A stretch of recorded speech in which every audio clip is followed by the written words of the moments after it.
Sir defence को लेकर के क्या कहेंगे सर? हम लोग कितनी बार बात कर रहे हैं, मुझे लगता है कब से, और ये जो चला तो क्या चला, आज ज़रूर जो है दबाव देखने को मिल रहा है, लेकिन एक एक करके जरा कुछ एक शेयरों पे नज़र डालते हैं कि क्या ये गिरावट अभी भी क्या अपॉर्चुनिटी है या नहीं। जैसे कि डेटा पैटर्न, क्या सर 2 महीने मतलब इसमें आप 1 महीने में अगर देखें तो 46-47% का रनअप जो है वो ऑलरेडी आ चुका है। क्या आज की ये गिरावट फ्रेश बाइंग के लिए कोई इंडिकेटर है? क्या कर सकते हैं या दूर रहें सर अभी?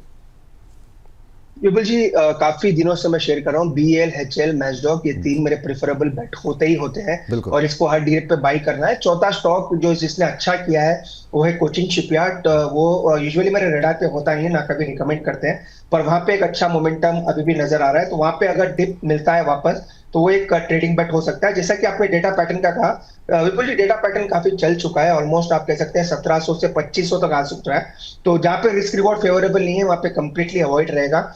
चाहे ये स्टॉक यहाँ से चल भी जाए तो कोई दिक्कत नहीं है, पर ऐसे स्टॉक में एंटर नहीं करना जहां पे आपका रिस्क 2 रुपए का है और रिवॉर्ड 2 रुपए का और रिस्क 6 रुपए का है। तो मुझे लग रहा है डेटा पैटर्न फिलहाल अवॉइड करने की सलाह रहेगी। पर अगेन अगर वापस आपको डिप मैचडॉक या BL में मिलता है तो वो एक अच्छे अपॉर्चुनिटीज रहेंगे बाई करने के लिए। कोचिन शिपयार्ड का जिक्र किया कि आप ने कहा कि आप रिकमेंड करते नहीं, लेकिन अच्छा परफॉर्मेंस दी है इसने। हमारे एक दर्शक हैं, उन्होंने लेवल नहीं बताया लेकिन कह रहे हैं क्या मुझे प्रॉफिट बुक करना चाहिए कोचिन शिपयार्ड के अंदर। तो अच्छे रिटर्न मिले हैं सर। अब 1620 के आसपास, आज 2% नीचे है, 16-17% 1 महीने में चला है। क्या लेवल सही रहेंगे? बहुत लोग अब फ्रेश बाइंग के लिए भी सवाल पूछ रहे हैं, तो क्या कहाँ पर अपॉर्चुनिटी है? कोचिन में है अभी?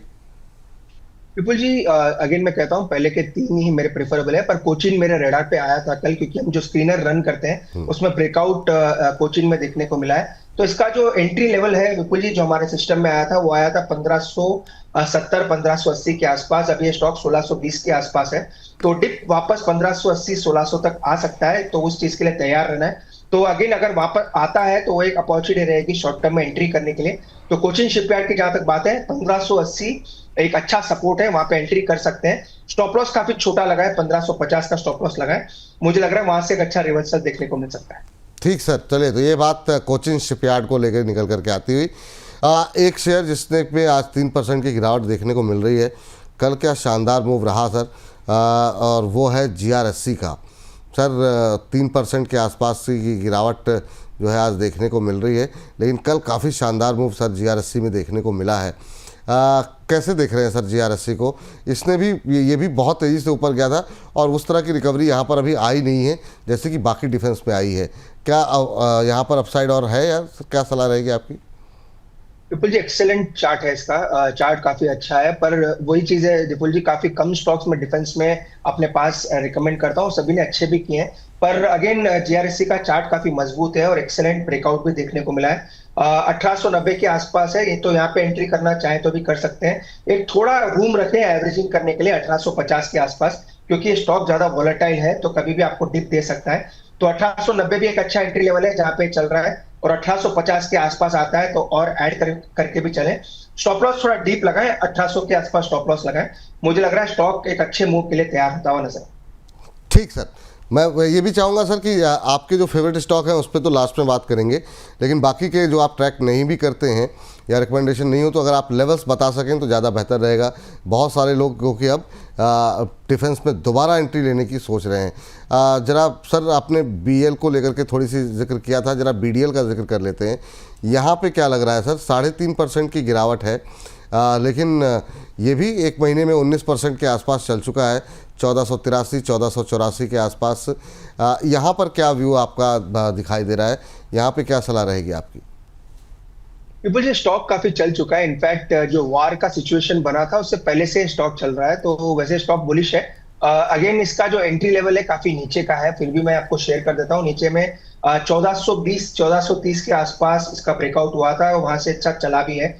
तो मुझे लग रहा है जिस हिसाब से आज की कैंडल बनी है तो वापस 1430 तक स्टॉक आ सकता है। आज का लो भी देखे तो ऑलमोस्ट 1460 तक लो में आया था, पर 1430 के आसपास अगर मिलता है तो अगेन एक अच्छी एक्सेलेंट अपॉर्चुनिटी रहेगी इसको ऐड करने के लिए। तो लेवल्स नोट करके रखें, अगर कोई BDL में ट्रेड करता है 1430 के आसपास एंट्री करनी है, स्टॉप लॉस 1400 के नीचे लगाएं और वापस वहां से हो सकता है स्टॉक आपको 1500 की तरफ बढ़ता हुआ नजर आ सकता है। एक डिप जरूर आ सकता है क्योंकि ऑलरेडी थोड़े ओवर हीटेड स्टॉक्स हैं, और 1430 के आसपास आता है तो उसको बाय करके चलना चाहिए। ठीक है, सर एक स्मॉल कैप का शेयर जो है जिसने काफ़ी शानदार मूव दिया है, और आज यहाँ पे खबर ये है कि बोर्ड बैठक में जो है वो स्टॉक स्प्लिट पर विचार होगा, वो है पारस डिफेंस। ज़रा इसको चार्ट्स को ज़रा मैं चाहूँगा कि आप एक बार एक नज़र डालें। आज 3.5% की मजबूती है और ये शेयर भी एक महीने में 42% चला है। क्या शानदार मूव यहाँ पर देखने को मिला है। जिनके पास है वो अभी क्या वेट करें। दूसरा, बहुत लोग अब पारस डिफेंस को लेकर के सवाल कर रहे हैं कि सर क्या अभी भी खरीद सकते हैं क्या। इसको जरा चार्ट रिफ्रेश कर लीजिए पारस डिफेंस का। ये जो है आज अच्छी खासी मजबूती 3% से ज़्यादा ऊपर है, तो इसको थोड़ा सा अपडेट कर लीजिए चार्ट को। हालांकि ऊपरी स्तरों से फिसला है सर, लेकिन आपकी सलाह क्या रहेगी पारस डिफेंस पे? विपुल जी, ये buy on rumour sell on news वाला स्टॉक हो सकता है, क्योंकि 3 दिन से ऑलरेडी चला है। 1050 से 1450 तक की हाई आज लगाए हैं। तो हो सकता है आपको जो भी न्यूज या स्टॉक स्प्लिट या बोनस की जो बात चल रही है, मुझे लग रहा है वहां से हो सकता है वापस करेक्शन स्टॉक में आ सकता है। स्टॉक मजबूत है पर एक करेक्शन स्टॉक में ड्यू है, क्योंकि 3 दिन से लगातार ये चल रहा है। तो यहाँ पे तो एंट्री की सलाह रहेगी नहीं। जब जब भी स्टॉक में बड़ा डिप आएगा, वो डिप मुझे लग रहा है हो सकता है 1300-1320 तक वापस आता हुआ नजर आए, तो एक अच्छी एंट्री अपॉर्चुनिटी रहेगी।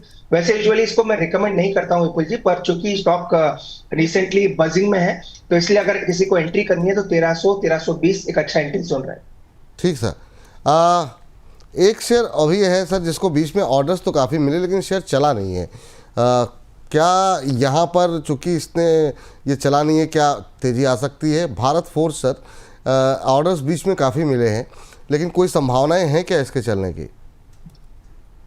विपुल जी, रुझान बन रहे हैं इसके चलने का रीजन के रुझान ये भी है कि ट्रम्प के जो रिसेंट बयान आए ऑटो टैरिफ, जो ऑटो कंपोनेंट्स पे उस पर कम करने की भी बात चली रही है, और इनका नॉर्थ अमेरिका में काफी बड़ा इनका बिजनेस भी है। तो चलने के लिए मुझे लग रहा है स्टॉक तैयार है, पर स्टॉप लॉस काफी डिफाइंड है। 1080 पे एक मारोबुजो जो कैंडल हम बोलते हैं वो बना हुआ है, तो 1080 के नीचे जाएगा जब वीकनेस बढ़ेगी। बाकी इसके चलने के आसार नजर आ रहे हैं, तो मुझे लग रहा है डेफिनेटली होल्ड करना चाहिए अगर किसी के पास है। 1080 का स्टॉप लॉस जरूर मेंटेन। ठीक, चलिए तो 1080 का एक स्टॉप लॉस जो है वो मेंटेन करने की सलाह यहाँ पर दी जा रही है। मझगांव को लेकर के आते हैं जरा स्क्रीन पर अभी, और देखते हैं यहाँ पर क्या स्थिति देखने को मिल रही है। ऑलमोस्ट फ्लैट ट्रेड करता हुआ कोशिश कर रहा है लोअर लेवल से रिकवर करने की। 3000 के आसपास का लेवल यहाँ पर देखने को फिलहाल के लिए 3028 का लेवल देखने को मिल रहा है। अभी सर 17% 18% ये भी चला है। आपकी टिप्पणी क्या रहेगी मझगांव को लेकर के? विपुल जी, ये एक ऐसा स्टॉक है जिसने अपना ऑल टाइम हाई लगा दिया है। मेरे ख्याल से आज तो ऑल टाइम हाई लगा भी है स्टॉक में। तो आप कह सकते हैं एक ऐसा स्टॉक जो ओवरऑल आप कह सकते हैं डिफेंस में काफी स्ट्रॉन्ग मोमेंटम दे रहा है, और ये स्टॉक मेरा फेवरेट रहा भी है। आपसे भी काफी बार इसको शेयर किया है। तो मैचडॉक हमेशा से फेवरेट रहा है। इसको भी अगेन बाय ऑन डिप्स करना है। आज ये स्टॉक ज्यादा ऊपर नहीं है, 0.2-0.3% ऊपर है, तो स्टॉक काफी बेहतरीन है। डिप में बाय करना चाहिए। मुझे नहीं लग रहा है इजीली आपको ये 2950 के नीचे आ जाता हुआ नजर आएगा। तो डिप मिलता है 1 से 2% का 2950 2980 के आसपास, तो वहां से मुझे लग रहा है वापस मोमेंटम स्टॉक में देखने को मिल सकता है। जी, चलिए तो ये बात मझगांव को लेकर के निकल के आती हुई, और इस बीच अब जरा उन 3 शेयरों पे बात करते हैं सर जिस करके आप पॉजिटिव हैं। पहले बीएल पे ही बात कर लेते हैं। 300 को एक बड़ी बाधा बनी हुई थी और क्या मजबूती के साथ कल तोड़ा है इसने जो है बीएल ने। क्या अभी भी यहाँ पर और कितना तेज़ी आप देख रहे हैं? क्या ये शेयर इस रैली में अपने 52 वीक हाई को छूता हुआ दिखाई दे सकता है? फ्रेश बाइंग के लिए क्या लेवल सही रहेंगे? आपकी टिप्पणी सर क्या रहेगी इस समय बीएल को लेकर के? विपुल जी, मेरे को लग रहा है ये स्टॉक 52 वीक हाई की तरफ बढ़ रहा है। 314 के आसपास है, 340 के आसपास इसके हाई से, तो डेफिनेटली ये बढ़ रहा है। और 302 के आसपास एक रेजिस्टेंस है, वो क्लियरली स्टॉक ने निकाल दिया है। तो हर गिरावट पे इसको धीरे धीरे एक्यूमुलेट करना है। 310 मैंने ऑलरेडी कहा एक स्ट्रॉन्ग सपोर्ट है, तो इसको डेफिनेटली बाय करके चलना चाहिए। 322 पहला टारगेट है शॉर्ट टर्म के लिए। 322 के ऊपर 340 के टारगेट रहेंगे। बेस्ट एंट्री विपुल जी इसकी रहेगी 310 के आसपास। स्टॉप लॉस क्लियरली डिफाइंड है। 300-302 के आसपास स्टॉप लॉस लगाना है, जहां पे इसका ब्रेकआउट लेवल है। 1:2 का रिस्क रिवॉर्ड है, तो डेफिनेटली बाय करें। 310 के आसपास आता है तो बेस्ट एंट्री लेवल रहेगा। 322 और 340 ये 2 ऊपर में टारगेट है। 322 और दूसरा 340, ठीक है। चलिए इस बीच ये सलाह निकल के आती हुई, और जो है अगली जो है कंपनी सर एचएल, जो आपके पसंदीदा शेयरों में शामिल है, अभी भी क्या यहाँ पर अपसाइड बाकी है? जो कल परसों में जो एक रैली देखने को मिली है, आज 2.25% नीचे 4500 का लेवल देखने को मिल रहा है। यहाँ पे अपसाइड कहाँ तक जाते हुए दिख रहे हैं सर आप? बिल्कुल जी, अपसाइड डेफिनेटली बाकी है। ब्रेकआउट मिला है 4350 के ऊपर, तो सभी को ये नोट करना चाहिए, जब तक 4350 के ऊपर है स्टॉक में कोई दिक्कत नहीं है, डिप में बाई करके चलना है। 350 सिर्फ 3% की दूरी है करंट मार्केट प्राइस से, तो उस चीज का जरूर ध्यान रखें। तो 4350 का स्टॉप लॉस या ट्रेलिंग स्टॉप लॉस लगा के स्टॉक को होल्ड करें। फ्रेश बाई करना चाहे तो भी इसी का स्टॉप लॉस के साथ बाई करके चल सकते हैं। ऊपर में मेरे को लग रहा है ये स्टॉक 4800 की तरफ बढ़ रहा है, तो 4800 पहला टारगेट रहेगा। ऑल टाइम हाई अभी भी काफी दूर है। ऑल टाइम हाई इसके जो लेवल से ऑलमोस्ट आप कह सकते हैं 5650 के आसपास थे। तो मुझे लग रहा है ये स्टॉक धीरे धीरे अपने ऑल टाइम हाइस की तरफ बढ़ रहा है, पर इमीडिएट टारगेट जो रहेंगे वो 4800 के आसपास के रहेंगे। 4800 तक के टारगेट जो है यहाँ पर देखने को मिल सकते हैं। पीएल हो गया। इसके अलावा सर अगर हम बात करें, कुछ एक ऐसी कंपनियां, छोटी कंपनियां, क्या उनमें कोई आपको अच्छा लग रहा है सर? ख़ासतौर से जैसे कि हम देख रहे हैं कि जैसे प्रीमियर एक्सप्लोसिव करके एक कंपनी है, सोलर इंडस्ट्रीज़ करके कंपनी है, ये जो प्राइवेट कंपनीज़ हैं, इनमें कहीं पर आपकी कोई नज़र रही है क्या हाल फिलहाल में? विपुल जी, एक स्टॉक पे मेरी नजर रही है, इनफैक्ट कल मैं रिकमेंड भी किया था, एस्ट्रा माइक्रो, जिसको अस्त्र माइक्रो भी कहते हैं, जो हैदराबाद बेस्ड कंपनी है। कंपनी काफी अच्छी है और डिफेंस का एक बड़ा कारोबार भी इसका है। इनफैक्ट कल हमने रिकमेंड भी किया था और इसमें प्रॉफिट बुक भी कराया, एक ट्रेडिंग रिकमेंडेशन दी थी। पर इस स्टॉक पे नजर रखें, ये भी कंसोलिडेशन के बाहर जाता हुआ नजर आ रहा है। बेस्ट एंट्री जो ले रहेगी 835 के आसपास मिलता है तो अच्छी एंट्री हो सकती है। 820 का स्टॉप लॉस लगा के इसको बाय करके चल सकते हैं। 845 का भाव देखने को मिल रहा है। 7-8 रुपये नीचे 10 रुपये मिल जाए आपको तो फिर यहाँ पर एंट्री ले सकते हैं। और ये पता नहीं उससे कैसे मिस हो गया, वाकई में जो है काफ़ी शानदार जो है रैली यहाँ पर भी रही है। एक महीने में करीब 22-23% के आसपास की, और कई सारी खबरें भी बीच में थी यहाँ पर। तो निश्चित रूप से रडार पर होना चाहिए। एक सर जरा BEML भी ले लीजिए सर, जब बाकी सारी चीज़ों पे बातचीत हो गई है तो BEML को क्यों छोड़ा जाए? ये भी डिफेंस में बीच बीच में इसको काफ़ी ऑर्डर मिलते हैं, रेलवे का भी फ़ायदा उठाती है कंपनी। 3186 3188 कैसे आप देख रहे हैं सर इसे? विपुल जी, आपने सही पकड़ा है। इनफैक्ट इसका स्क्रीनर में हमने लगा के रखा है, इसको बाई करना है 3240 के ऊपर। ये स्टॉक भी हमारे रडार पे है क्योंकि डिफेंस में अच्छा मोमेंटम है, तो अब ब्रेकआउट के आसपास खड़ा है और मुझे लग रहा है जैसे ही ये 3240 के ऊपर निकलेगा इसमें ब्रेकआउट आ सकता है। तो करंट लेवल पे खरीदारी की सलाह थोड़ा अवॉइड कर रहे हैं, हम चाहते हैं कि मोमेंटम को पकड़े, इसलिए 3240 के ऊपर ही बाई करना है। स्टॉप लॉस 3130 का लगाना है। मुझे लग रहा है जैसे ये 3240 के ऊपर निकलेगा इसका टारगेट 3450 तक जा सकता है। तो एक ब्रेकआउट का हम वेट कर रहे हैं, तो 3240 के ऊपर इसको बाय करना है।